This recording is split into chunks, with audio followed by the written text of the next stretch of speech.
This is the story of a Wednesday night when a single mother serving her 100th table of the week carried 2 plates of pasta to a corner booth, set them down in front of a man whose name she did not know, and walked into a moment that would rewrite the next 10 years of her life.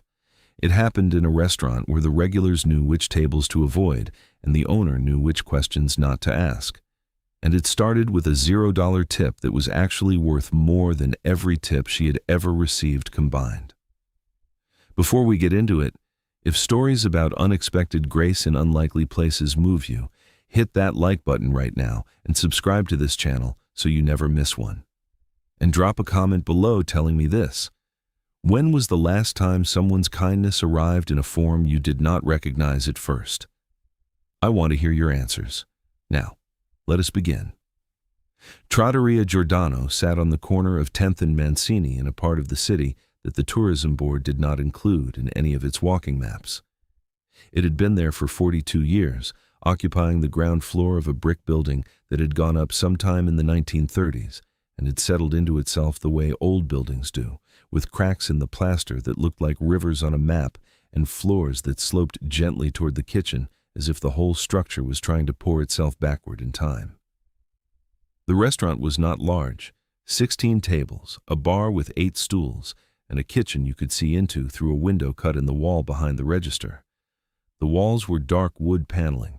The lighting was dim in the intentional way of places that understand atmosphere as half the meal.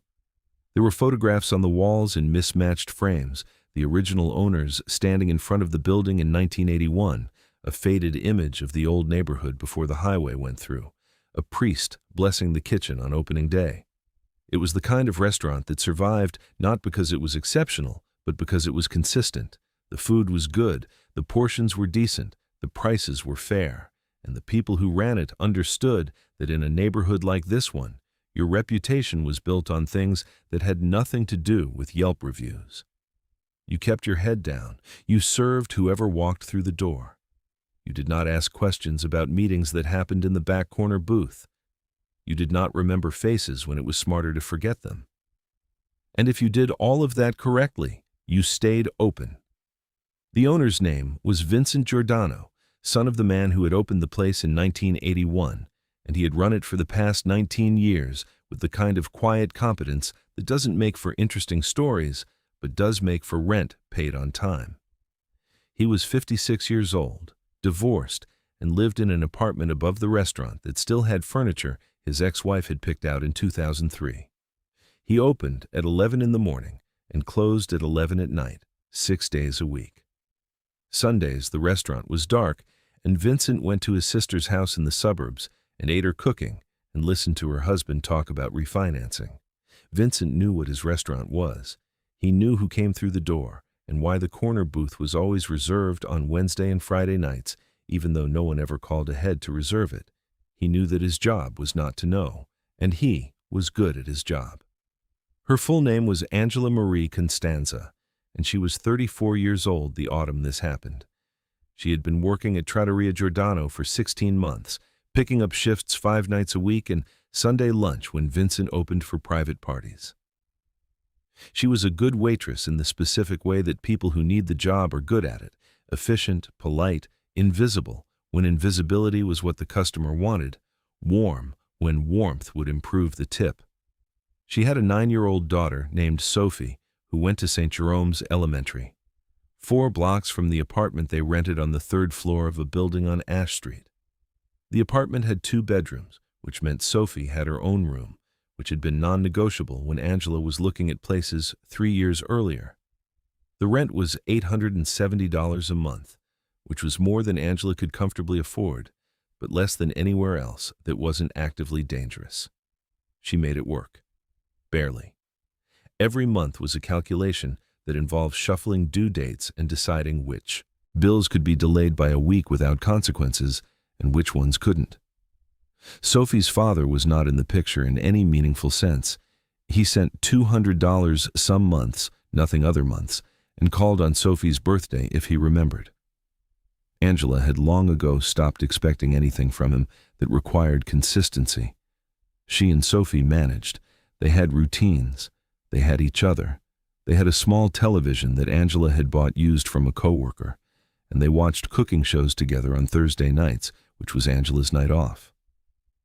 Sophie was smart and serious and had inherited her mother's dark eyes and her tendency to observe people carefully before deciding whether to trust them. Angela worked the dinner shift at Giordano's 5 nights a week, Tuesday through Saturday, 4 o'clock until close. She arrived early, tied her apron, checked her tables, and moved through the evening with the practiced rhythm of someone who had done this enough times that her body knew the choreography without her brain needing to direct it. Carry the bread, refill the water, read the table to know if they want conversation or silence. Smile, clear, repeat. The money was inconsistent. Good nights she could walk out with 140 in tips. Bad nights, 60. It averaged out to something that, combined with her hourly wage, came to about $2,200 a month. After rent, after utilities, after groceries, and Sophie's after-school program, and the monthly payment on the medical bill from when Sophie had needed stitches last winter, there was not much margin. There was never much margin. But Angela was not someone who complained about the arithmetic of her life. She had made decisions that had led to this particular set of circumstances, and she had also made the decision to stay upright inside them. She showed up, she smiled at strangers, she carried plates. And every night when she walked out of Trattoria Giordano and headed for the bus stop on Mancini, she told herself the same thing she had been telling herself for 3 years. This is temporary. We are building toward something better. One day at a time.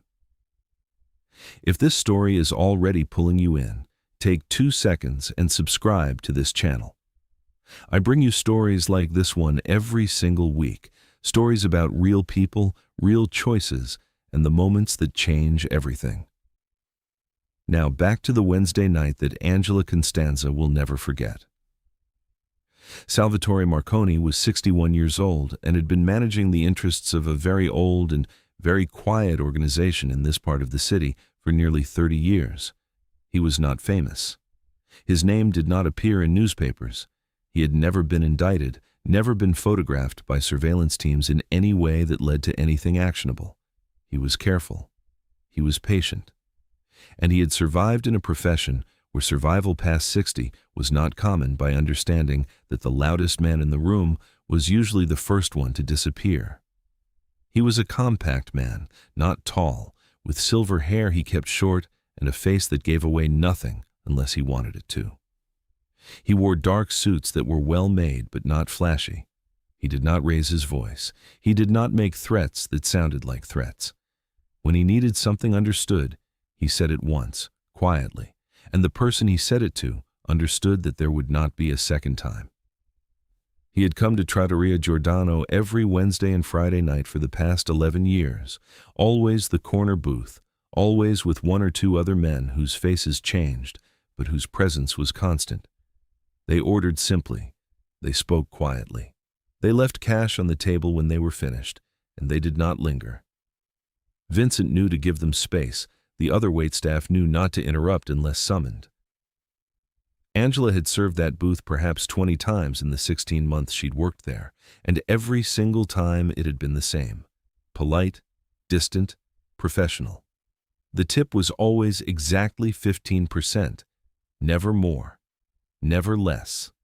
Wednesday, November 9th was not different in any way that Angela noticed when she walked into her shift at 4 o'clock. The evening was cold. The restaurant filled steadily. She moved between her tables with the usual rhythm. At 7:30, Salvatore Marconi and 1 other man arrived and took the corner booth. Angela brought water, brought bread, took their order. Linguine with clams for Marconi, veal for the other man. A bottle of red wine that Vincent pulled from the back without needing to ask which one. The meal proceeded without incident. Angela refilled their wine once, cleared the plates, brought espresso. The 2 men spoke in voices too low for her to hear, and she did not try to hear them. At 8:40, they stood. The other man left first. Marconi lingered for a moment, reaching into his jacket. He placed an envelope on the table, then walked toward the door. Angela returned to the booth to clear it. She picked up the small tray with the check and the cash they'd left to cover the bill. Exact amount. No tip. She felt the familiar small drop of disappointment. 15% of a $70 check would have been over $10, but she had learned a long time ago not to take it personally. Some people tipped, some people didn't. She stacked the plates, wiped the table, and that was when she saw it. Under Marconi's plate, tucked halfway beneath where the base had been, was the envelope. Angela stood there for a moment with the plates in her hands, looking at the envelope.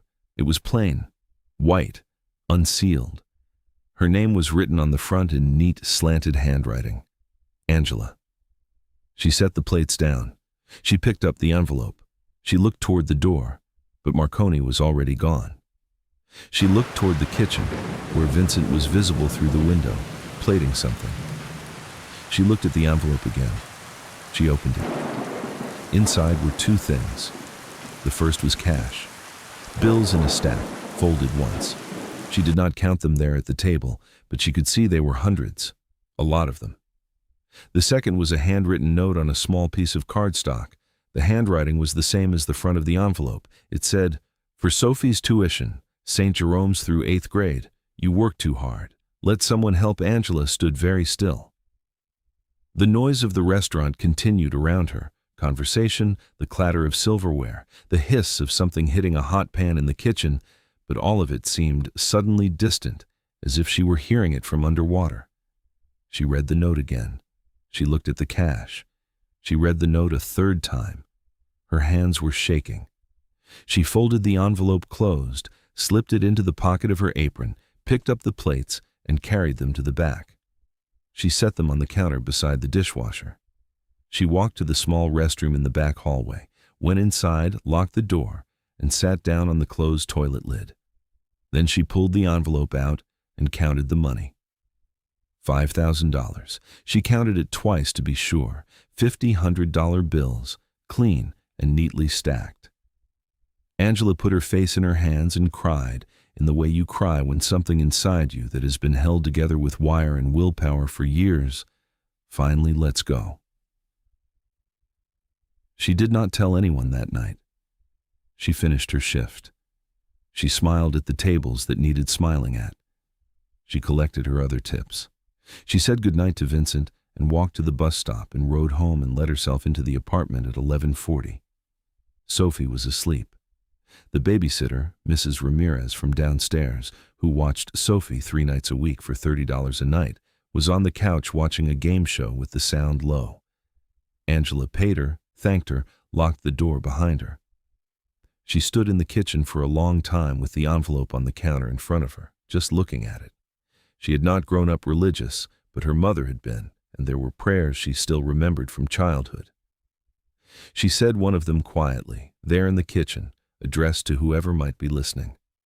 Then she hid the envelope in the drawer where she kept Sophie's school papers and the folder with all the bills, and she went to bed. She did not sleep. The next morning, she called St. Jerome's and asked to speak to the school administrator, a woman named Mrs. Callahan, who had always been kind to Angela. In the particular way that school administrators are kind to parents they know are struggling but trying. Angela asked what the tuition would be for the remainder of this year and for the next 4 years, through Sophie's 8th grade graduation. Mrs. Callahan paused. Then she said, "May I ask why you're asking, Mrs. Constanza?" Angela said, "Because I want to pay it." There was another pause. Then Mrs. Callahan gave her the number. 4 years and 7 months of tuition at St. Jerome's Elementary came to $4,100. Angela thanked her, hung up, and sat at the kitchen table staring at her hands.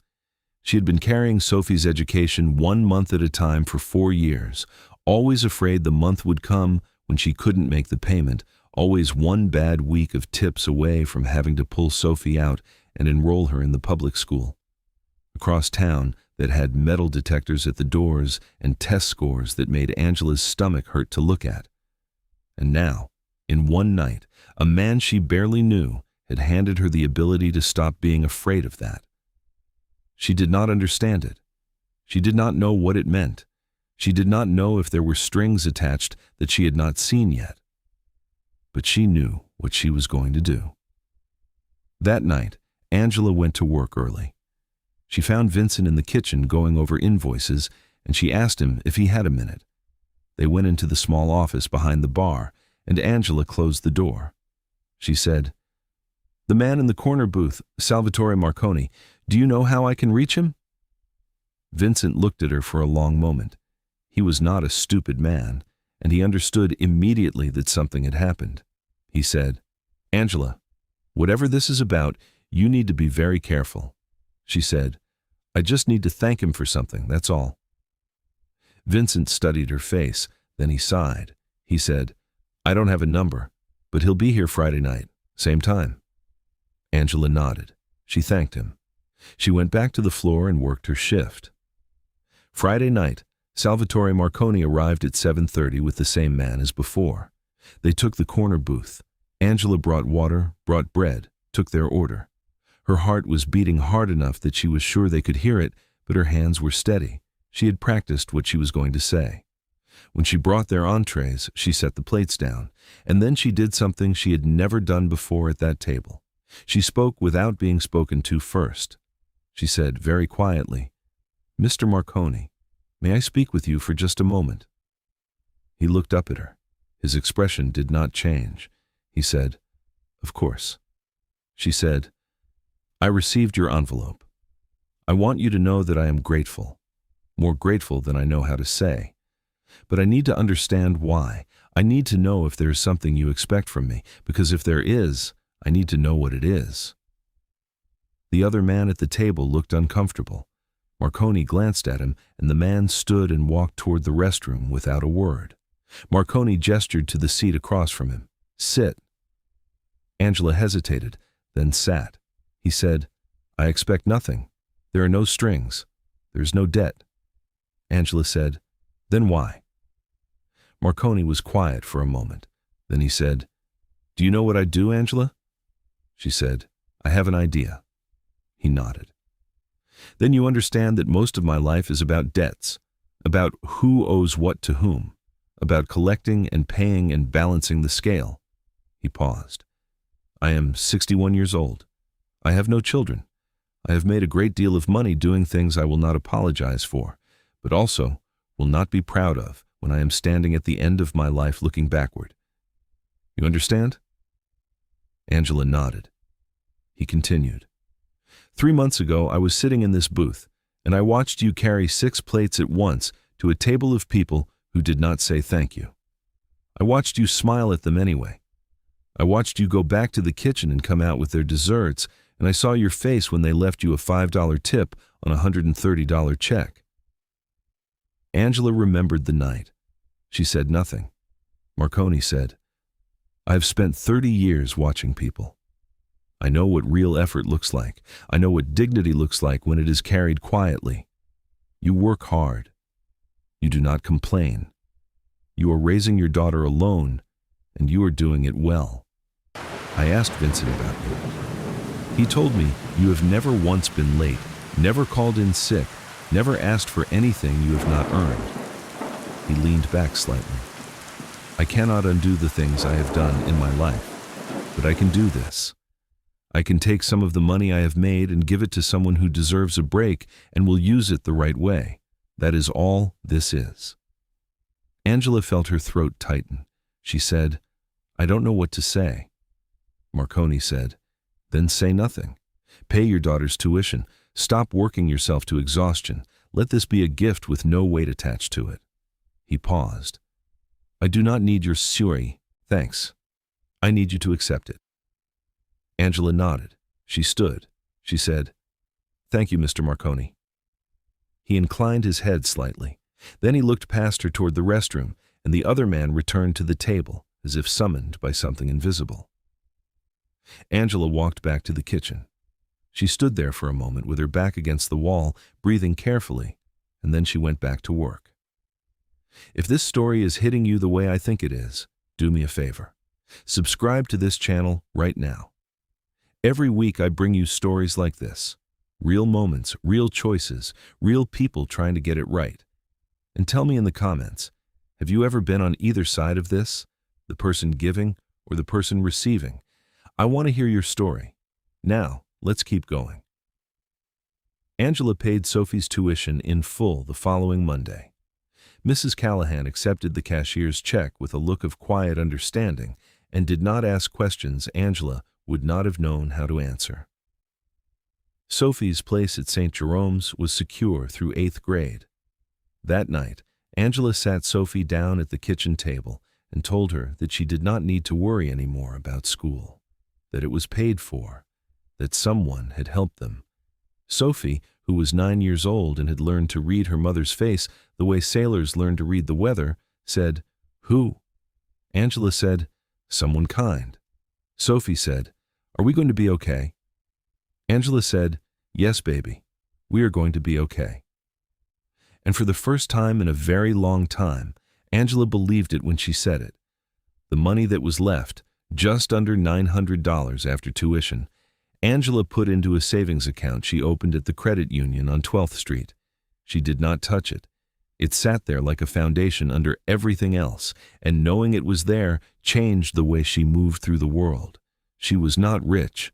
She still worked 5 nights a week. She still took the bus. She still calculated her budget down to the dollar. But the constant low-grade terror that had lived in her chest for 3 years, the fear that one mistake, one missed shift, one emergency would collapse everything, was gone. Salvatore Marconi continued to come to Trattoria Giordano every Wednesday and Friday. He never mentioned the envelope again. Angela served his table the same way she always had, polite, professional, invisible when invisibility was what he wanted. The tips went back to exactly 15%. But sometimes, when she brought his espresso, he would look up and nod slightly, and she would nod back. And that was all the conversation they needed. There is a version of this story that people want to hear, and it goes like this. The mobster with a heart of gold does a good deed and is redeemed, and the struggling waitress is saved, and everything is simple and clean and wrapped up with a moral that fits on a greeting card. That version is not false, but it is not complete. The complete version includes the fact that Salvatore Marconi was not a good man by most measures that matter. He had made his money through enterprises that caused harm. He had made decisions that ruined lives. He had operated for 30 years inside a system that sustained itself on fear and violence, and he had done so with full knowledge of what that system was. The $5,000 he gave Angela did not erase any of that. It did not balance a scale. It did not make him a hero.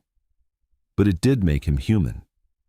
And that is the thing about people that we forget when we try to sort them into categories of good and bad, worthy and unworthy, saved and damned. People are not one thing. They are 1,000 things, held together by contradictions that do not resolve cleanly. Salvatore Marconi was capable of great cruelty and also of great kindness, and both of those things were true at the same time, and he had to live with both of them. Angela understood this in a way that some people never do. She did not pretend that the money came from a clean source. She did not tell herself a story in which Marconi was secretly noble. She simply accepted that grace does not always arrive in the form we expect, and that sometimes the help we need comes from hands that are not clean, and we have to decide whether we can live with that. She decided she could, because the alternative was to give the money back and return to the life where every month was a crisis and Sophie's future was always one bad week away from falling apart. And Angela loved her daughter more than she loved the idea of moral purity. So she kept the money. She paid the tuition. She built the life she needed to build. And she did it without shame because she understood that survival is not always pretty. And sometimes you take the help that is offered and you say thank you and you move forward. 5 years later, Angela was still working at Trattoria Giordano, but she was no longer working 5 nights a week.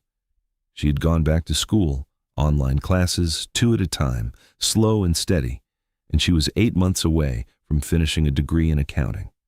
She had a plan. She was going to get her CPA license. She was going to work for a firm downtown. She was going to move Sophie out of the apartment on Ash Street and into a place with a yard. Sophie was 14 and in 9th grade at a Catholic high school across town. She played violin in the school orchestra. She wanted to be a doctor. She was smart and serious and had inherited her mother's eyes and her ability to observe people carefully before deciding whether to trust them. Salvatore Marconi still came to the restaurant on Wednesdays and Fridays, though less frequently than he used to. He was 66 now and looked older. There were rumors that he was stepping back, that younger men were taking over the operations he had managed for so long.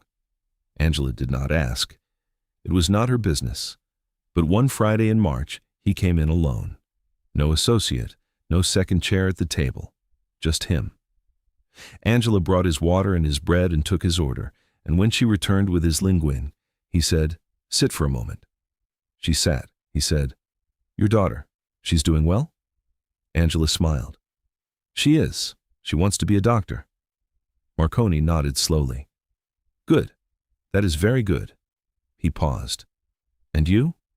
You are still working toward your degree?" Angela was surprised he knew. She said, "Yes, I finish in the fall." He said, "Good."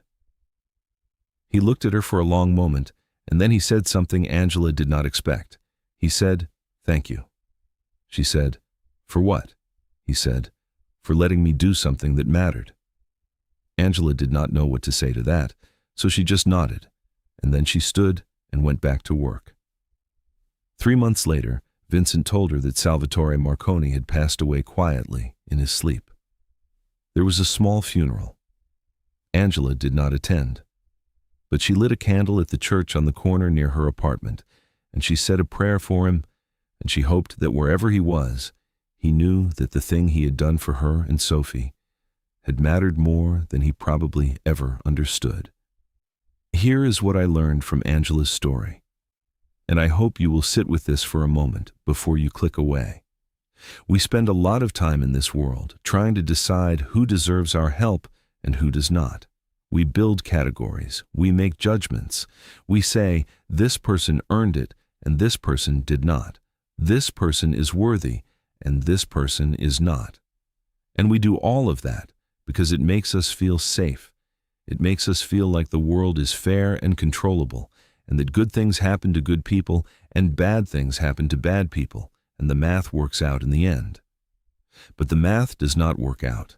The world is not fair, and the people who need help the most are not always the people who look like they deserve it. Angela Constanza was not a saint. She had made mistakes. She had chosen a man who left. She had dropped out of school when she got pregnant. She had spent years barely holding on. And Salvatore Marconi was not a hero. He was a man who had built a life on violence and control and fear. But in one moment, on one Wednesday night, in a corner booth in a restaurant that most people would never notice, those two people met at the intersection of need and ability. And something good happened. Not because either of them was perfect, but because both of them were human. And that is the whole point. You do not have to be perfect to help someone. You do not have to have lived a spotless life to offer grace. You do not have to wait until you are worthy before you decide to do something kind. You just have to see the person in front of you. You just have to recognize the need. And you just have to decide that today, in this moment, you are going to be the one who steps forward. Angela did not ask where the money came from. She asked what it could become. And it became 4 years of school for her daughter. And it became a degree for herself. And it became a life that was different than the one she had been living.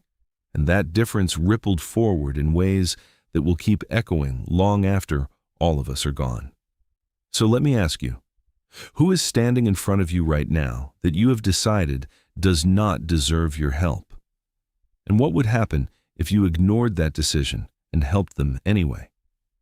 If this story moved you, I need you to do 3 things right now.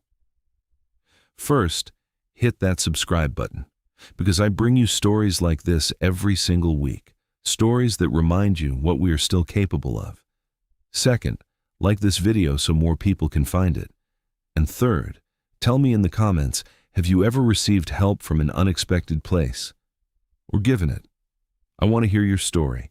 Thank you for being here. I will see you in the next one.